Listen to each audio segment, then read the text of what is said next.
right, well, thank you very much to Jessica Fulton for the very kind introduction, and also to Jessica and Paul Thornell for your leadership. I also want to congratulate my friend and former colleague, Dr. Lisa Cook, on receiving the Lewis E. Martin Award last night. Yeah. So we know from substantial economic theory and evidence that opportunity, inclusion, and growth go hand in hand.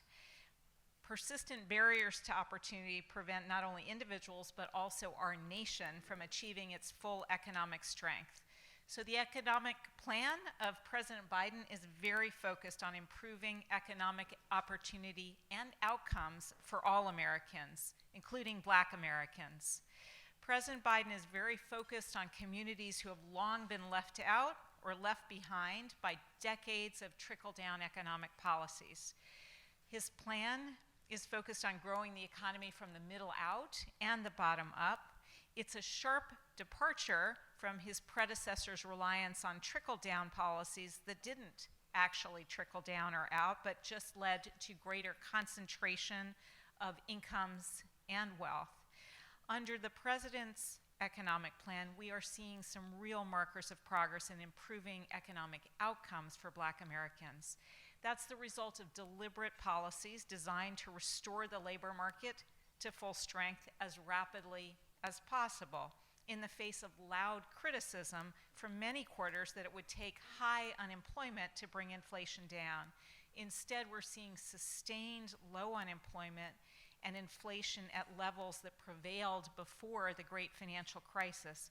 And sustained low unemployment is what it takes to get really good economic labor market outcomes for Black Americans. And we've seen that. We've seen record low Black unemployment rates and record high Black employment to population ratios in recent months. Which is huge, huge achievement. The unemployment gap between Black and white Americans remains, but it is actually down relative to its pre-pandemic levels. And for Black Americans, real wages are up since before the pandemic. Just yesterday, we learned from the Federal Reserve Survey of Consumer Finances that wealth for the median Black family rose 60% since 2019. That's the fastest increase for any racial group in the post-pandemic period, and it compares with the previous business cycle when wealth for the median Black family actually decreased by 7%. Now, the Black-white wealth gap, of course, persists, but it actually narrowed a bit since 2019. These improvements are the result of deliberate policy choices to take a fundamentally different approach to this recovery compared with previous recoveries that cost hardworking Americans years of economic progress and financial security, especially including hardworking Black Americans. Building on the progress we've seen so far is going to require a long-term agenda to tackle long-standing barriers. So we cannot take today's good economic news for granted. We need to continue to work and make sure that policies do two core things that are critical to the economic future of Black communities. First, it's important to continue breaking down barriers to wealth building.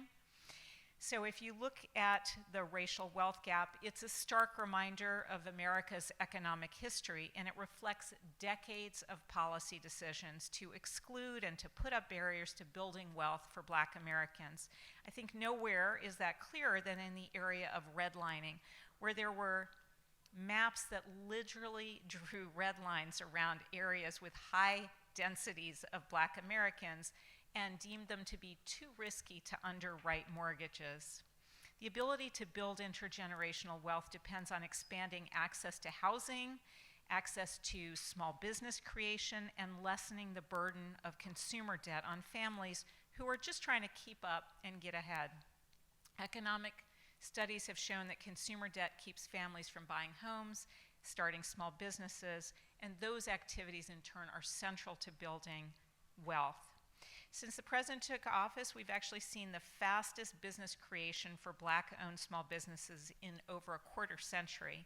And in the most recent survey of consumer finance, the number of Black households with wealth from small businesses more than doubled since pre-pandemic, which was really astonishing.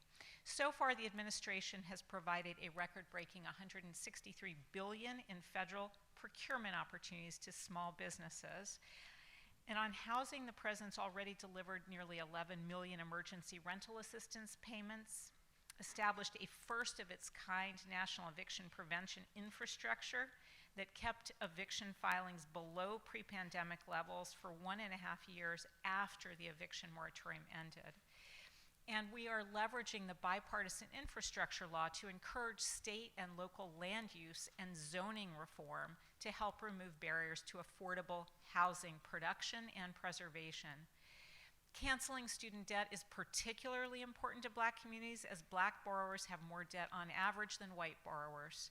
In the wake of the Supreme Court's decision, the president remains committed to fighting for relief. So far, we've canceled over $117 billion in student debt for more than 3.4 million borrowers, and we're going to continue.